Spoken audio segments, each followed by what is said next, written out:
We are Rogue Media Sports. Have you ever brought your magic to Walt Disney World like, hey, we came to play? Did you tip your tiara to a Creole princess or get goofy officially? Step up like a boss and save the day? Or see what life's like under the tree of life? Did you? If you could. Would you? When we come through, it's true magic. 'Cause we came to play. Bring the magic at Walt Disney World Resort. Is this house a good price compared to others in the area? Are prices going up or down? If I don't make an offer right this very moment, will I miss my chance? These are just some of the questions a home buyer might ask. And these are the sorts of questions an agent who is a Realtor can help answer. Because Realtors have the expertise, data, and access to specialty training to help you navigate the process of buying a home. They provide support, guidance, and have your back every step of the way. That's what Realtors do, because that's who we are. Realtors are members of the National Association of Realtors. It is the Doomsday Podcast. And Ed Werder. We saw fans holding those letters up here today, almost in protest or anticipation of the Doomsday Podcast. You know, that group of people always on the big screen here at Jerry World. They were holding up letters that said Doomsday. I know. I think they're podcast fans. Those are those Mavs male dancers, the Mavs maniacs, and they're big fans of our podcast. And we'll have Stretch along before too long. But Ed, happy Thanksgiving to you. And you were down here much earlier than I was, is always is the case. And you were down there gathering nuggets before the game. What you did not see, Ed, was some turkey legs being hidden in the kettles. The Salvation Army red kettles in preparation of Dolly's appearance and everything. And Ed, that ended up being kind of a fun thing at the end of the game. Did you see any hijinks going on when you were having your pregame conversations? I didn't know that they were concealing turkey legs and that they were going to break them out at a certain point in the game.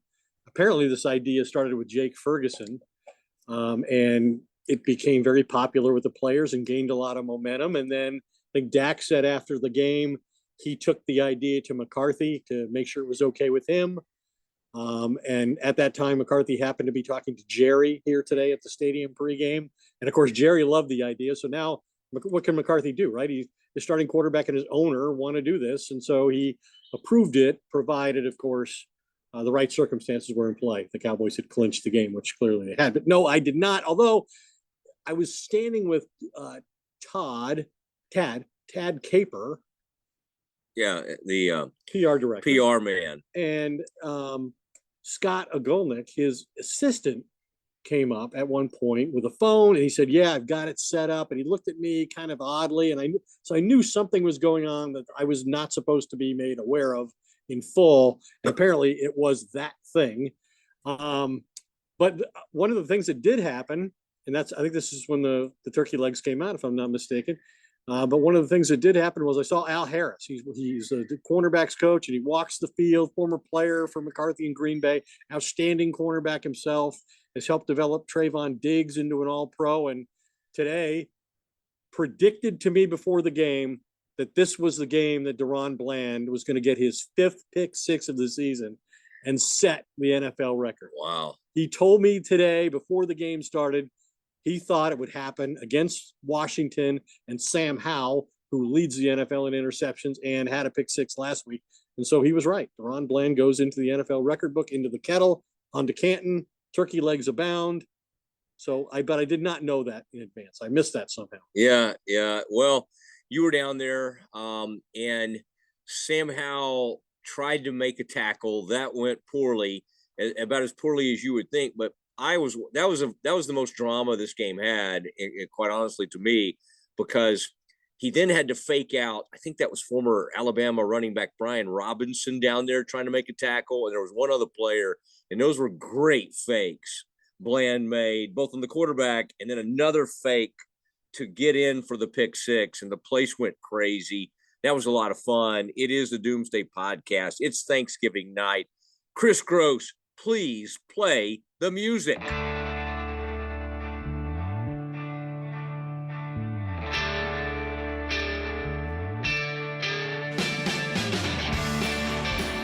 It is the Doomsday Podcast. Ed Werder, Matt Mosley, and we're in a beautiful suite high above the field at AT&T Stadium. And as we tape the podcast, the aftermath of the Cowboys' 45-10 victory, it's hard for me to even know the score because it seemed like it was 20-10 for a long time, right? The Cowboys didn't score in the third quarter. It's like, did they really score 45 points? But they did. They scored like 25 points in the fourth quarter and ended up winning 45-10. As we tape this, it's also the aftermath of the Dolly Parton, her halftime performance. And Dolly, congrats to her. She $1 million donation, Salvation Army. She's awesome. And 77 years old, the courage to dress up in a modified Dallas Cowboys cheerleaders outfit. Yeah. And perform on live national television, one of the biggest television events of the year, in addition to the 100,000 people here watching her house. And, I think. How was it modified, by the way? It looked like pretty much like a normal. The pants were just a little longer, and there was some kind of material between the top part of the outfit and the hot pants. Yeah. But I do think that Jerry may have been intoxicated on Dolly perfume based on what he said after the game. Or maybe he's just forgotten the 90s rapture of winning Super Bowls, because Jerry said he doesn't know that he's ever had a day like this. And he said, I'll include them all. I'll put Super Bowls in there. I don't know if I've ever had a better day with the Cowboys than today. Now, Jerry, hold on. This was a regular season blowout win against an inferior opponent like we've seen so many times this season. I mean, the Cowboys have set records for how badly they've beaten these terrible teams that they played. They played all of their 8 wins have come against teams with losing records. And, I was interviewing Brandon Cooks after the game, and my final question to him was, you guys have won 8 games against teams that don't have a winning record, and you've lost to the 2 teams that did have a winning record that you played. And now you're about to play 6 straight games against opponents with winning records. And he rolled his eyes and he said, it's time. It's go time. Yeah. That's what he said. It's go time. And he's right.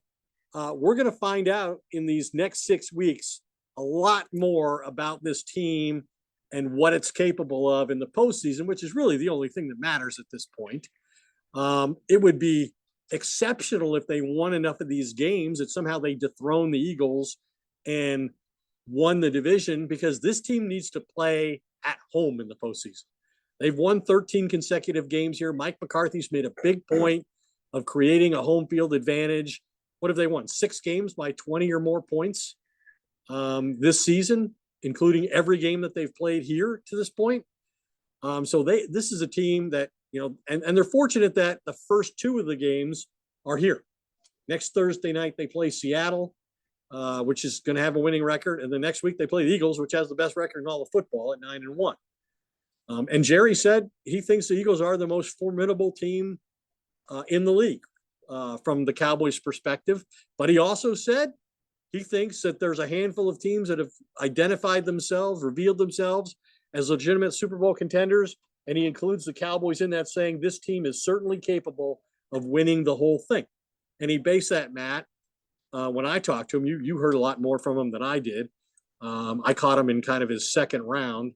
But he did say, when I asked him about the momentum that they've created, the confidence that they must play with here, going into this stretch of difficult games, he said the reason that he thinks that they can succeed is the way Dak Prescott is playing, which may be the best he's played his entire career, which is quite a statement, and the new energy in the locker room, which he had just left.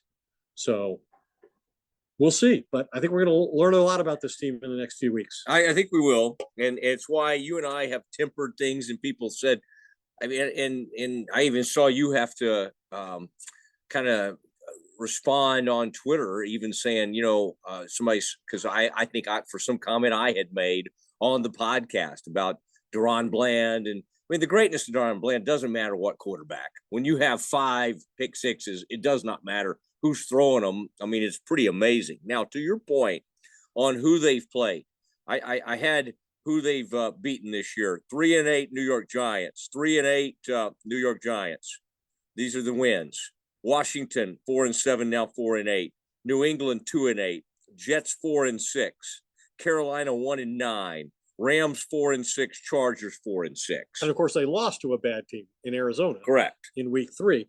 But to be specific about how dominant they've been here against bad teams, they've outscored their opponents at home 205-60.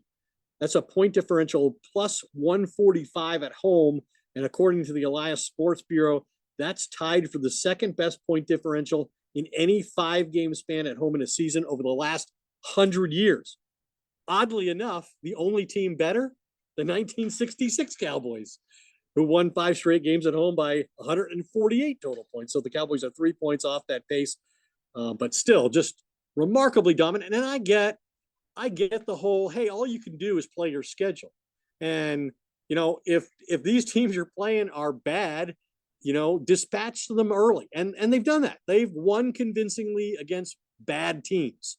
And you can't really fault them for that. What they did against the Cardinals is far worse of an indictment than what they did in winning these 5 games. You can only play your schedule as presented to you. You can only play that team that you're playing on that particular day and beat them as badly as you can. And credit to them, they have not fooled around with these teams. They've blown them all out, most of them by halftime. Not so today, but Washington's a horrible team. I mean, in all likelihood, Ron Rivera is going to get fired. If he makes it through the season, it's probably just because the new owner, Josh Harris, doesn't want to be put in a position where he would promote Eric Bieniemy, the offensive coordinator, who many think has been wrongly bypassed for head coaching positions in the past. If you make him the head coach now and they have any success, you're going to be forced to keep him as your head coach, whether that you think is your best option or not. But Washington came into this game having, allowed the most points in the NFL, given up the most touchdown passes in the NFL. So I'm not trying to cheapen, Dak Prescott having another 300-yard game with 4 touchdown passes, with 6 different players scoring, including a defensive player, DaRon Bland. The Cowboys lead the NFL in points scored on defense as well. DaRon Bland, one final point on DaRon Bland. His 5 touchdowns and they've all occurred this season. He's only played a year and a half, but all of his touchdowns have come this year. That's more than any Cowboys player has had in their entire career. There have been pretty distinguished players in this organization. You would think that somebody who played 10, 12, Everson Walls or whatever, Deion Sanders would maybe have that many over the course of their career. He has that in one season, more than anybody's had in their entire career in Dallas. Yeah, they stopped throwing at Deion.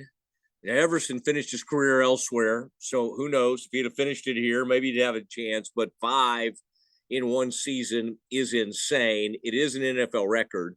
And to your point about the locker room, I was standing down there, and you were too, when DaRon and Dak went into the locker room, and you heard an enormous cheer come out of there. And so they're having a big time. McCarthy's having a big time. He's having them, he's letting them eat turkey legs. And that's I guess in some ways somebody might think that's disrespectful to eat a turkey leg during a ball game with about 5.5 minutes left. Barry Switzer used to eat hot dogs at the Pro Bowl. Well, that's disrespectful just to even have him at a Pro Bowl for that matter. I did want to say, Ed, Blake Marable Homes, Marable, the big tour of homes in Lake Highlands is happening. You should buy a ticket because his home is on the tour. It's an unbelievable deal. Timeless classic homes, approachable luxury homes, Lake Highlands, Preston Hollow, Park Cities, Lakewood, Forest Hills. I sometimes call it Little Forest Hills. Right over there by the Arboretum, kind of on the way to the Arboretum, Richardson and Cedar Creek Lake. Just some gorgeous homes that are being built, and we love having Marable Homes as part of what we do. I love it. I like an approachable luxury home because I think what we're saying when we say that is while they are big and they're not ostentatious. Yeah, they're just livable and really awesome looking, and like fit into neighborhoods. What you don't want is like an old neighborhood. It's been around since the longest time. In fact, the neighborhood where he kind of got his start building all these homes are where Bob Lilly and Dan Reeves and all those old Cowboys, Mel Renfro, all of them lived in Lake Highlands, and that's where he started. And so we love Marable Homes. Now, Ed, let's stay on the offensive side of the ball for a minute. Obviously Turpin makes a big play. Cooks, who you talked to after the game, it's sometimes there's so many blowouts. It's hard to talk about individual plays, but I do want to talk about that one touchdown, because that was a big one where Cooks just totally, like, that cornerback thought somebody was going to help him over the top. And Cooks put such a move on him that the safety got turned around and Cooks got wide open over there. And so those are the greatest. Now, Dak missed a touchdown to CD early in the game, first possession, pretty early in the game. They started attacking vertically right away. Yes, I thought the one pass that calmed him down and kind of calmed everything down, that one up the seam to Jake Ferguson, was a really nice play in the game. Yeah. And I think, Brandon Cooks now has 4 touchdown catches in his last 6 games. So clearly now he's been integrated, properly into the offense. Guy they traded for in the offseason, tried to acquire at the deadline last year. So clearly they marked the right guy. He fits this offense very well. He lends a vertical threat that they've lacked in the past, are much more explosive. And Turpin, the same thing. I think to the credit of Brian Schottenheimer and Mike McCarthy, they really did create a role for him on offense that they didn't have last year. And maybe part of it was he played a whole USFL season, and he was tired from that and was just trying to be a kick returner at the time, but clearly is a much bigger role. He's out there frequently now on offense. Dak trusts him as a receiver, and that's huge to me. I just really think they came out of that San Francisco playoff loss last year knowing they went in with 2 playmakers, one of whom they lost, Tony Pollard at the half, and CeeDee Lamb, who was not used well because he was the focal point of the defensive game plan. And they vowed that they were going to have more playmakers, a more explosive offense, and they've done that this offseason and early in this year. And I think it's taken some time for Dak to feel comfortable in what McCarthy wants to do offensively. And in some ways, what they're doing now almost looks more like what they were doing under Kellen Moore, but nobody seems to refer to it that way. In fact, Dak, after the game today, was talking about his comfort level with Mike McCarthy and how he and McCarthy now think alike. And when they have a big Thursday meeting every week out at the Star to go over the game plan and what Dak likes best and what they want to take out. What does he call it? Play caller's purpose or something like that, that they're very much aligned with what they want to do and what they think will work in a game. And we're seeing the results of it. I mean, Dak Prescott has 300 passing yards and 4 touchdowns in 3 straight home games. You know how many times that's happened in history? How many? It's happened with Dak Prescott and Drew Brees in 2013, and that's it. That's it. Dak Prescott had his 8th game with 300 passing yards and 4 touchdowns. That's the most by any Cowboy player in history. And when you think back to when Dak came here, and we all thought he was more of a running quarterback than anything else, he never seemed like a guy who would threaten, the statistical achievements of a guy like Tony Romo. And yet here we are, and he's doing it. I did see one. I kind of like this today. I saw they said like he was closing in on one of the best quarterback ratings, I believe it was, of all time for the Cowboys. Maybe it's this whole season, right? And the only person that had a better quarterback rating, and back in the day, I never felt like those quarterbacks had good ratings. It was Don Meredith. It's amazing how many times he's on a list all these years later that somebody's eclipsing. But we all know, and Dak referenced it without saying it. He talked about his big goal, and that's to be on the list with Troy Aikman and Roger Staubach, and that's the one ultimately that will determine, how he's viewed as a quarterback in the NFL, and he thinks that's fair. Yeah. Before we get to stretch plays, let's update the news. You've had some news along the way, and some of your colleagues have weighed in on Shaq Leonard, who the Colts released, and I think he was very hurt by that in some respects, and has been a great player for the Colts and the Cowboys. While Damone Clark is really good, Marquise Bell Converted safety has played extremely well and could have had his own pick six today and didn't make the catch. But those guys have played really well. Rashaan Evans was brought up. They just brought somebody else up. But Cowboys are at least in on Leonard. Jerry wouldn't share a whole lot on that front other than kind of confirming that but it's also just kind of interesting that the Eagles are taking a peek as well at Shaq Leonard. Well, because they lost Nakobe Dean, right? And so there's a potential need there. And, Howie Roseman's a very aggressive general manager in terms of acquiring personnel. We saw him do it at the deadline with Kevin Byard. Obviously, 2 years ago during the draft, he traded for A.J. Brown. So he's acquired some really important pieces. And a lot of people criticize the Cowboys at the trade deadline that all the top contenders in the NFC did something to improve their teams, whether it was the Vikings getting Josh Dobbs or, Chase Young going to the 49ers or Byard going to Philadelphia, and Dallas did nothing. And then they lost Leighton Vander Esch in the 49ers game. He was their green dot player for Dan Quinn, made the defensive calls. Really important guy in their run defense, which is I still view it as a liability. If somebody can actually stay in a game long enough to actually try and take advantage of it. So yeah, I think Shaq Leonard is a player they're interested in. I think that I've been told in talking to people today, and you talk to a lot of people at the stadium on game day, that the defensive coaches have asked the front office to pursue Shaq Leonard. Jerry, as you said, indicated after the game, hey, this is a player we're doing our due diligence on. We're medically researching him. I mean, he's had 2 back surgeries. If you talk to people, with the Colts, they'll tell you his movement and speed are not the same right now. I was told, quote, he went through hell with those surgeries, but that he's a brilliant guy in terms of, knowing how to play the game, but his speed and movement are not what they were when he was a really unique player and could create a lot of tackles for loss and a lot of turnovers.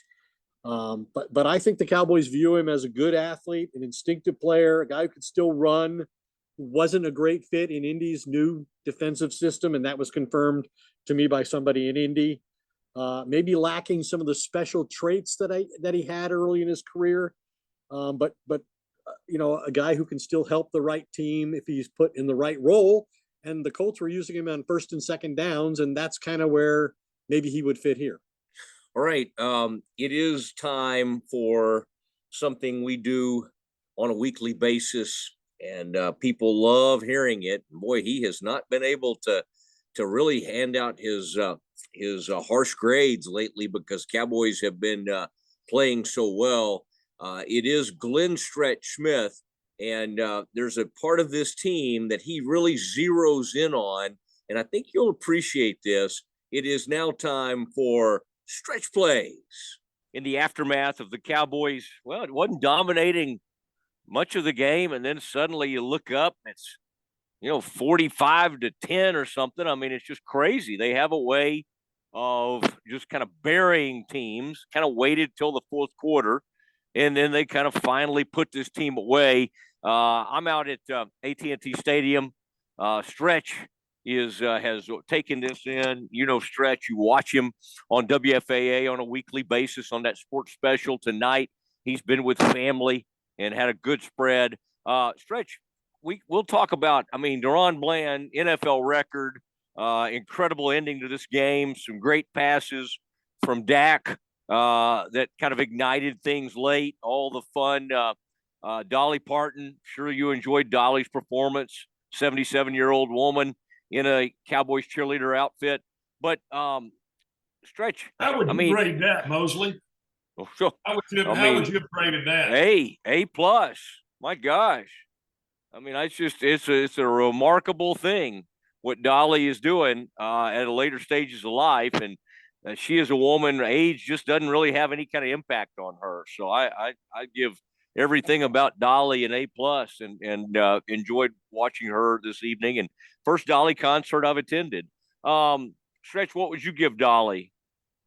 I mean, it'd probably be E for effort. I mean, she was hanging on to that. She was hanging on to the ledge pretty good. I mean, I'm going to say before she got up there, she might have had her a few, Matt Mosley Tito's and, probably got up there and let it rip. So at her age, you got to give her a lot of credit.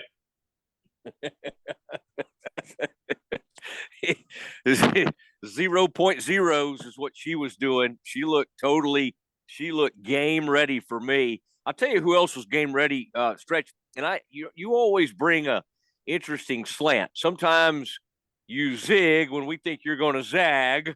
Let's start on the offense. And I know there's one aspect of this offense that kind of has your attention right now. And people on Twitter, they were like, oh my gosh, Stretch is going to be praising the Cowboys again. It's almost like they root against the Cowboys so they can hear you tee off on them. But there's one aspect, Stretch, of this offense that has really grabbed your attention, and you would like to maybe pass out some bon mots. During the holiday season, it's nice to be able to come on here and say positive things and be positive. I think that's a good thing. I am starting with the offensive line. I think when this team started kind of coming on, I don't know, 3 or 4 weeks ago, I really felt like, okay, we're hammering Terrence Steele, who's a damn free agent out of Texas Tech, and then all of a sudden, he's come to life. I mean, you watch him pull, he can flat run. I mean, he is very athletic. You see how this offensive line is playing. I think they're starting to gel as a unit. I'm almost scared to say that I'm going to jinx it, because when you look at how they're playing together, boy, I would hate to have any kind of nick or ding in this group, and I don't even want to jinx it that way. But right now, I believe they're playing as good as the quarterback is playing. And we all want to, I get it. I mean, the quarterback gets the ball every time, and the magnifying glass is on him. But the bottom line is his 5 up front are really getting it done. And I'm saying from a pass protection standpoint, they're doing a great job. That you haven't seen them, kind of not coordinated, turn a free rusher loose here, turn somebody loose there. They're always, and you can hear Dax obviously telling them where he wants to slide it. But I like the feel that this group has right now. I like the nastiness that they're playing with. I really like the cohesive unit that they are. And I think, it really starts and goes when the offensive line goes for this team. And I'm ready for, everybody wants to style point wins and say, well, this was Washington who traded away their 2 best defensive linemen. They got 2 damn good interior defensive linemen. And to see what Dallas did to them and handled them, I'm ready to go to that next level. I'm ready to see them play Seattle. I'm ready for Philadelphia to come in here. I'm ready to kind of put that particular kind of argument to bed, because the offensive line is doing a hell of a job. And when you see how they're protecting, again, with those play actions and the things that Dak's able to do off the play actions, I like the time he's getting. And then I like the fact that McCarthy is recognized he can't just run inside and outside zone. He's got to run some of that toss stuff. He's got to run that flip stuff. He's got to get Pollard and Dowdle on the edge. And they were able to do that, again, pulling both tackles and being able to do some things. So I really think that it's rubbing off. I mean, you see how the receivers are blocking down the field. I mean, that was a horseshit call today on CD Lamb. He cracked the crap out of that defensive end. That wasn't no damn holding. And so I think it rubs off on the rest of the football team. But right now, the job that Mike Solari has done, the offensive line coach, coming in here and taking over this offensive line, and how they're progressing week to week, I think is phenomenal. All right, that'll keep the fans excited. He's thrown out a horse ass. I would say that to back up your point, Stretch, the like in space, Zach Martin just teed off on somebody that one time. Biotis got downfield on one touchdown, And then the one you're talking about, the Pollard touchdown run, that was Biotish and Tyler Smith, little double team action, and that was nice to watch. So the Cowboys went out and leaned on these commanders. Stretch, everybody always wants to hear your take on the quarterback. Some good, a lot of great, really nice plays today, especially the, Cooks ran that route. That was a beautiful route. He fooled that poor cornerback, thought he had a little help over the top, and looked like Cooks put a move on him. Dak certainly missed a couple of throws that he'd like to have back, but then he hit some throws, especially late in the game. What did you think of Dak's performance? Kind of to me, it felt like maybe a B+ type effort. Yeah, I mean, he's really good at throwing the ball in the seams. And I'm talking about, kind of that 5-yard outside the hash throw where he hit Ferguson. I mean, he hit one of them was dropped. It was a tight area throw. Then he hit the touchdown to Turpin. He likes that throw a lot, and he can really drive and turn the nose of that ball in that seam throw. And those are good things.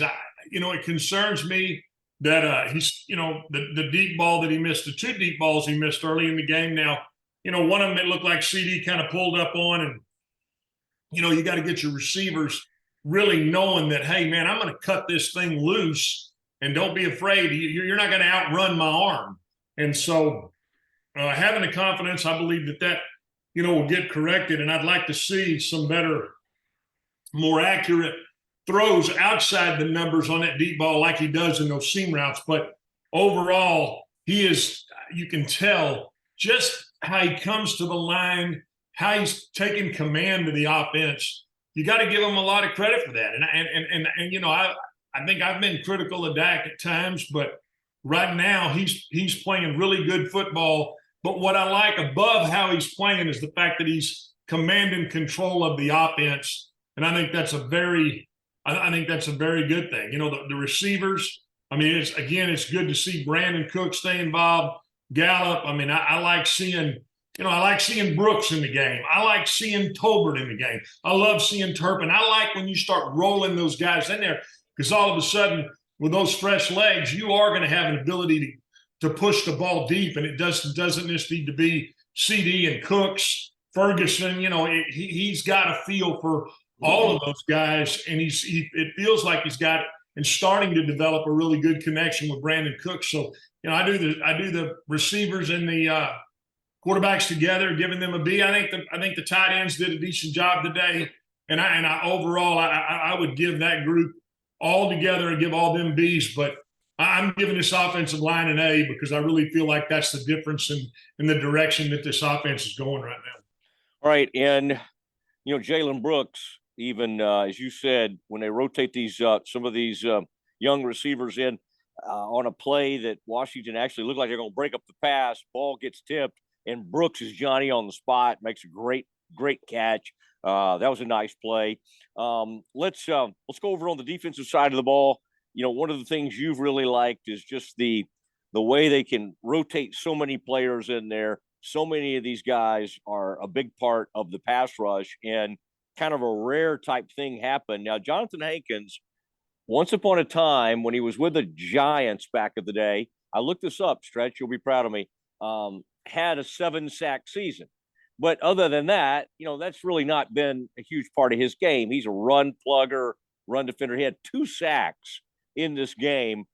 And then Odigizua is a player you've brought up a lot, had a huge play. He disrupted, like on a 4th and short when the game was still somewhat close. Some really good things from that defensive line.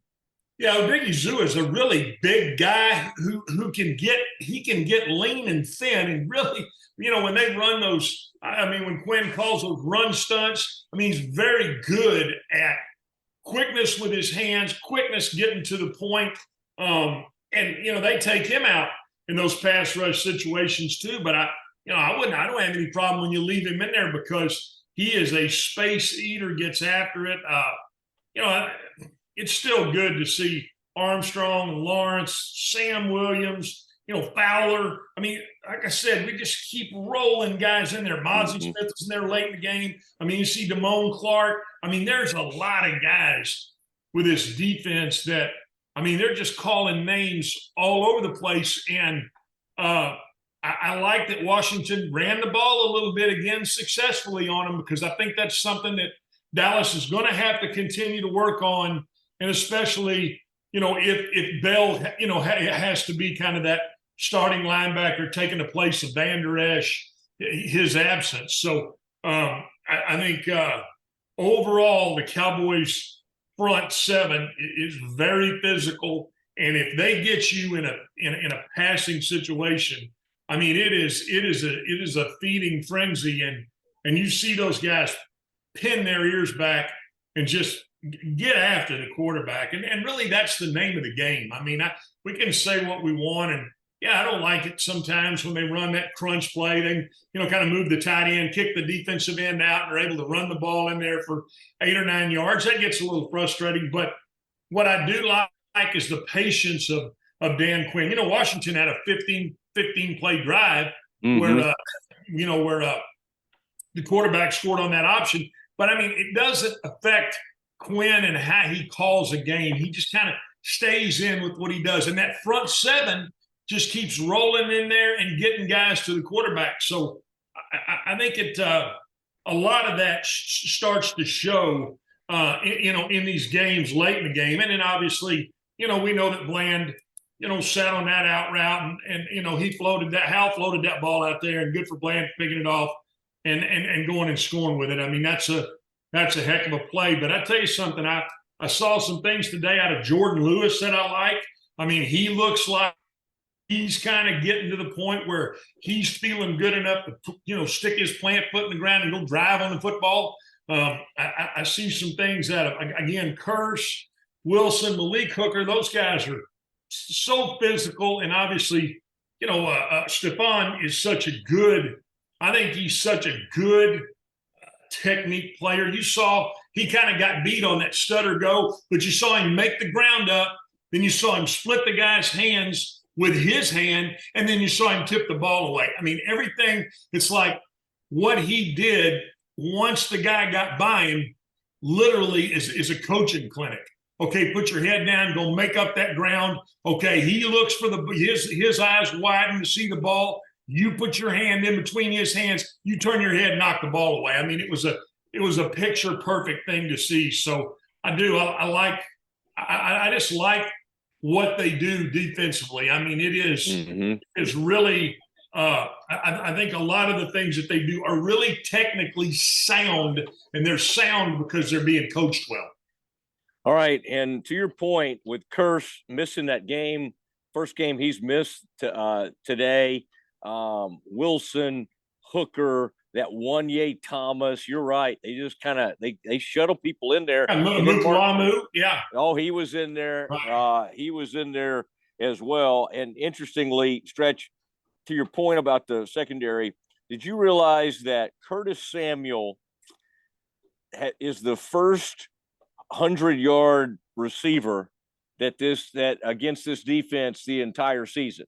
And that's the last defense in the NFL to have finally given up a 100-yard day. And let's not act like Samuel ate them alive or anything.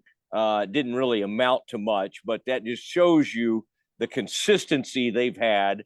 And while they do give up some runs, you don't see a lot of 100-yard or 100-yard running backs or 100-yard receivers against this unit.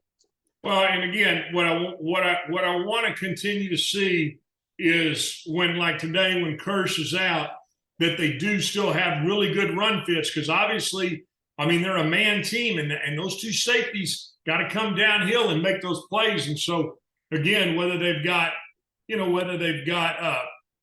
Mukuamu in there or whoever they decide to put in that safety position, I think they're just continuing to get better and better and better, and your run fits are going to continue to get better. So, we got Seattle will come in here Thursday. They'll be a test, try to run the football, followed by Philadelphia, and we know what they're all about. All right, Stretch, did you kind of like seeing them pull that turkey leg out of the foil. That was a planned type deal. They felt like they would do some scoring. Mike and Jerry signed off on that celebration. And then Dak was eating the turkey on the sideline. Is that, were you okay with that? Up 38-10, having some turkey on the sideline?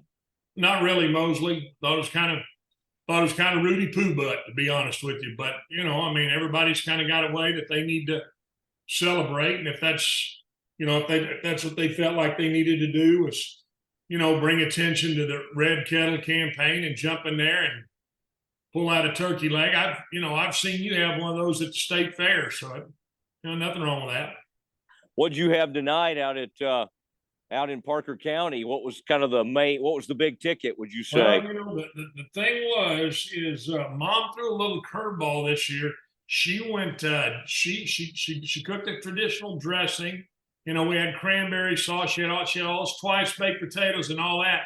And then Mosley, she went a little country on them with the chicken fried steak. Homemade chicken fried steak. Hadna. It was a big ticket. I bet she kind of beat that thing down a little bit, battered it just right, and that breaded, the tenderness. You got to have that tenderness.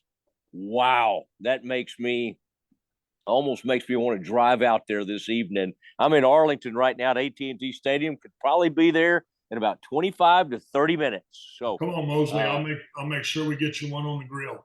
See if you can put a plate out there for me. Somebody was asking me if I was joking about Ed not inviting me over, and they were concerned on Twitter if Ed had invited me over to Thanksgiving dinner last night with him. I said, heck no, he didn't invite me.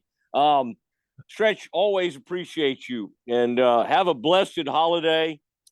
And we, Chris Gross and I and Ed, we really are thankful and grateful for your involvement in the Doomsday Podcast. Hey, I appreciate you and Chris and obviously everybody and all our listeners out there who dial into us. Mosley, happy Thanksgiving to all them. Happy Thanksgiving to you. It's fun to end it on a positive note instead of telling you what a mutt you are. So have yourself a good day. All my best. And that is Stretch Plays on the Doomsday Podcast.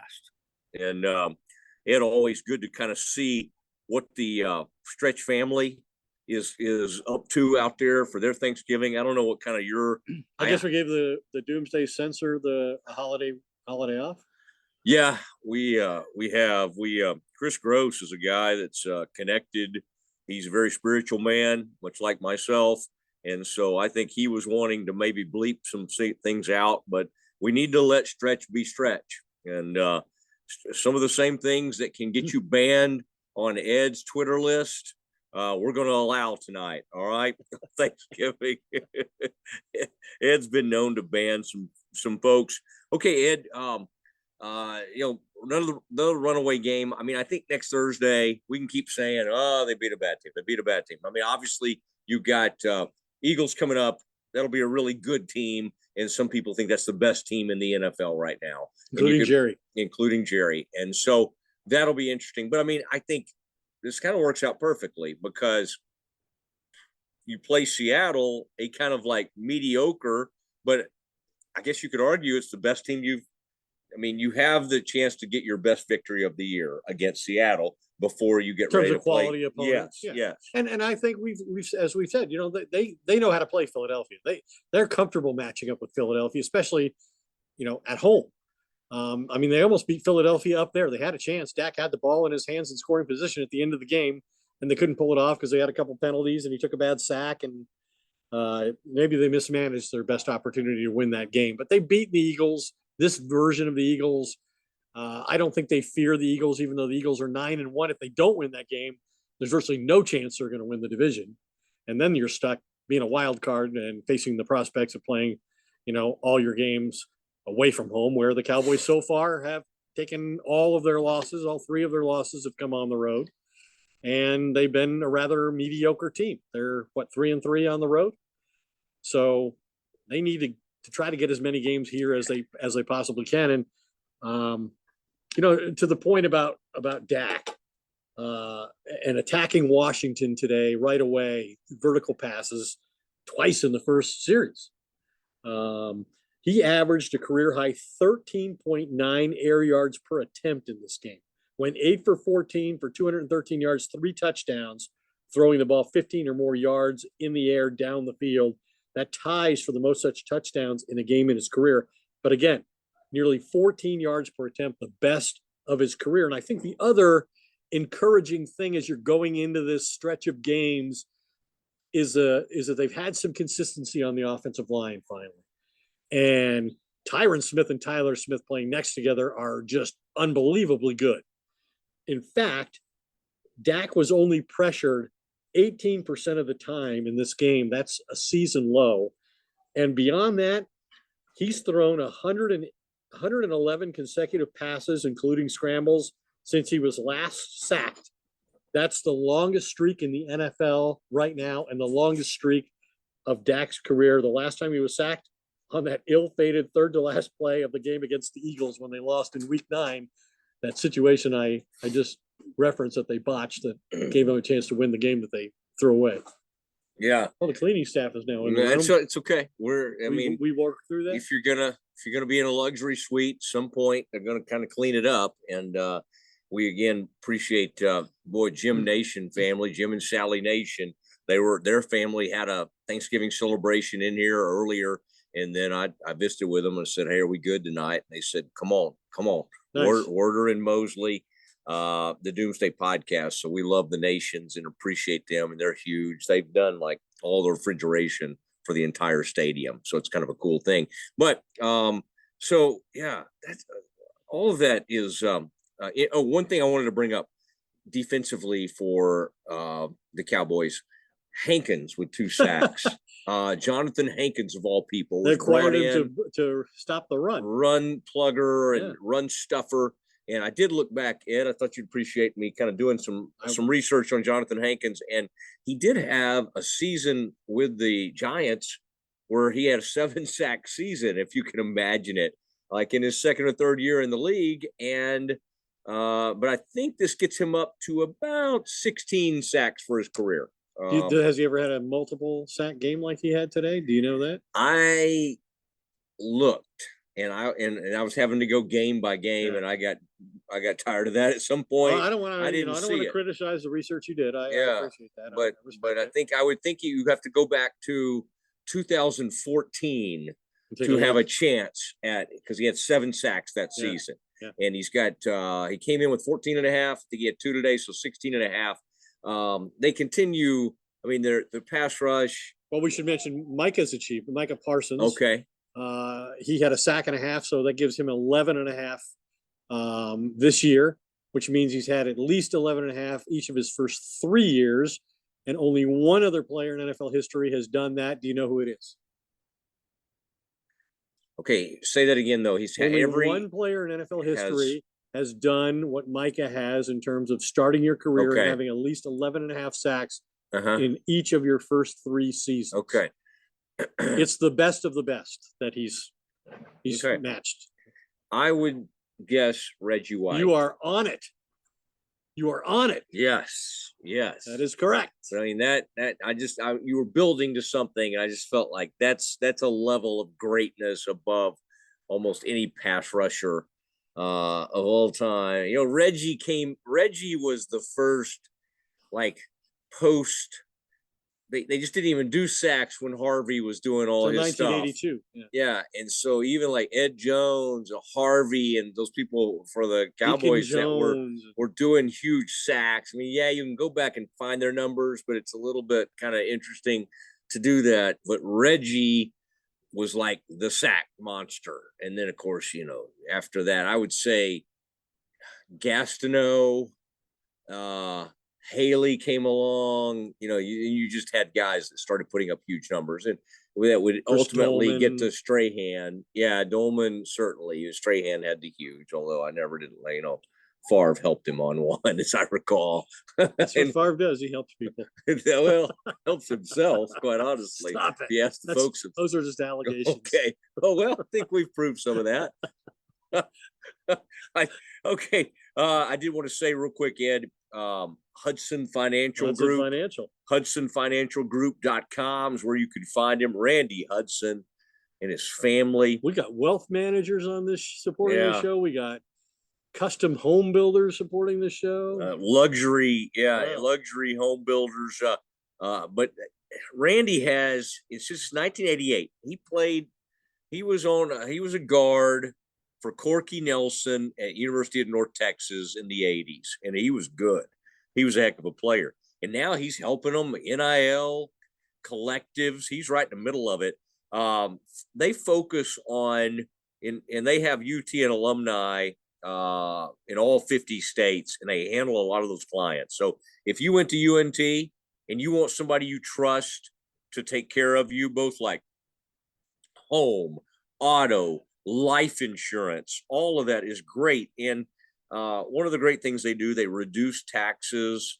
And then business owners and entrepreneurs, generally, you know, some of these folks will make a lot of money. Well, a lot of them want to find a way to keep it and keep their liability in control, keep that situation under control.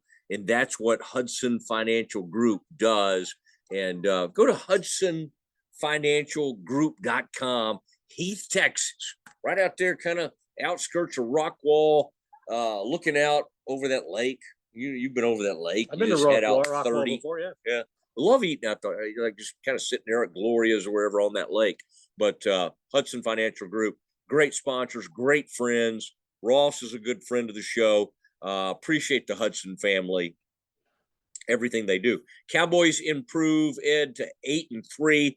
It's a wonderful Thanksgiving, the greatest night of Jerry's life, apparently. Ed, I did at some point. I think you had moved on to, actually, you were the one person that went to see what McCarthy had to say. I asked Jerry, I think in an appropriate manner, of like how impressive, you know, that was 77 to put on a Cowboys. And I did not want to ask it in a weird way, like I'm setting him up to make a old man, you know, creepy old man comment. And so I think I asked it appropriately, but basically, like, pretty amazing that to perform like that, and just Dolly, how awesome she is and everything about her. And he goes into when he first heard about her, when his parents used to see her, and before she was even named Dolly Parton, that they used to know her as the whatever singers, you know, like whatever her family. I mean, she came from, you know, nothing, basically. I mean, she's an amazing story. But of course, as only Jerry could, at some point he goes, but I knew her for some other stuff or something. I'm like, okay, I was even like, what to give him the stop sign. I withdraw my question, sir. I'm not trying to lead you down some weird path here. I just thought it was kind of remarkable. Okay. You're talking about how you carefully phrase things. Mm-hmm. Well, some people don't carefully phrase things. Yeah. And in Mike McCarthy's poorly attended press conference, you need to check my Twitter feed, because I went to Jerry's thing, as you said, and he was mobbed. It was quite a scene outside the locker room. A number of media people and cameras there for Jerry. Then I walked into McCarthy's press conference, and almost all the seats were empty. And I did a side-by-side posting of the two pictures. But anyway, so I'm in McCarthy's press conference, and he's fielded a lot of questions on a lot of different topics. And as this thing is winding down, Clarence Hill from the Fort Worth Star-Telegram says to McCarthy, well, let's talk about the elephant in the room, you. And what he meant was, let's talk about your contribution to what this offense is doing and what Dak's accomplishing. And Mike handled it just beautifully. I mean, he has a great understated sense of humor. And to his credit, McCarthy kind of laughed it off, and he goes, well, you know, Clarence, it's a stressful job I have. You know, put on a few pounds in the winter. You know? I thought it was better than the Dolly concert myself. But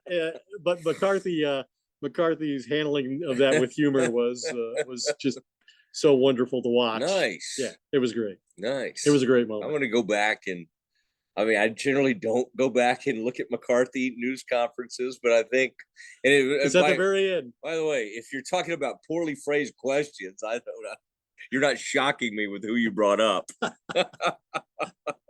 All right, it is the Doomsday Podcast. And before we sign off, to Clarence's credit, he noted this to everyone.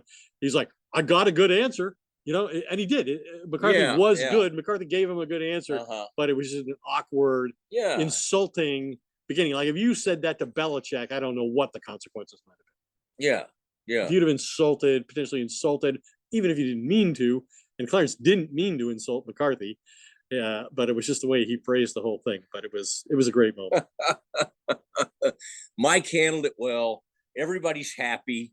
It's Thanksgiving.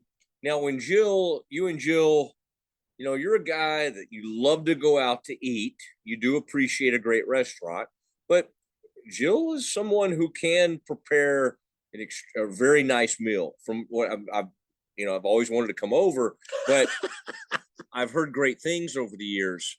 Like what was like? I think y'all kind of do a Wednesday evening type get together. We moved it around, various. What's kind of what my role was? What's the big player? Jill makes the big turkey. Okay. Great whipped potatoes and homemade gravy, and we get cream corn from Babe's, the country fried chicken place. Yeah. But she does, and she makes pies, pumpkin and chocolate. Nice. Yeah. But this year, quite honestly, Jill 2 weeks ago had her left knee replaced. Yeah. And that's tough. Yeah. I insisted, as I've tried many times over the years, it's just the three of us and our daughter. We don't really need to do all. Let's just go out. Let's just go have something nice at Capitol Grill. Who cares if it's turkey? But she's always insisted. This time, though, we convinced her to let us just bring it in. And so we did it that way. And quite honestly, it was a big fail. Jill still baked her pies. Yeah. And did some of the side dishes, but didn't make the turkey. She makes a great turkey. I love having leftover turkey sandwiches. Yeah. But we compromised this year because of her health situation. Yeah. All right. Well, Jill. So that's why we didn't have you over. Yeah. Well, I know. We only want you to come over when we're having the best of the best. Just the top shelf. Yeah. For Mosley. I hope she at least at some point during the meal was like, "Hey, Ed, what's Matt up to?" I'm sure that happened. It is Mosley and Werder. We are staring down at an empty AT&T Stadium. Cowboys with another win. They get to 8-3, and quite honestly, if they could win these next two home games and get to 10-3, and they almost got a little help the other night from the Chiefs, didn't quite get it. But even if the Eagles, the one that made them 10-2, 9-1. They're 9. Well, they're 9-1, so that would mean they could be 10 and yeah. So they play Buffalo. Yeah, on Sunday. And who knows Buffalo's good enough to beat them. They are. So it would be very interesting if the Cowboys could take care of the next 2 weeks. And then we'd have quite a race on our hands. If the Cowboys lose the Eagles, division race is over. Yes. Assuming Philadelphia doesn't lose between now and then. All right. Wish everybody a happy Thanksgiving. Happy Thanksgiving to our listeners out there, not far north Dallas. But we're in Arlington. Yeah. This wonderful holiday. There are people all over the world that listen to us. Aren't you glad to document the greatest football day in Jerry's life? I thought I did that in the 90s, but apparently not. We didn't know we were coming to something bigger than those Super Bowls. Yeah, you thought you had seen it all.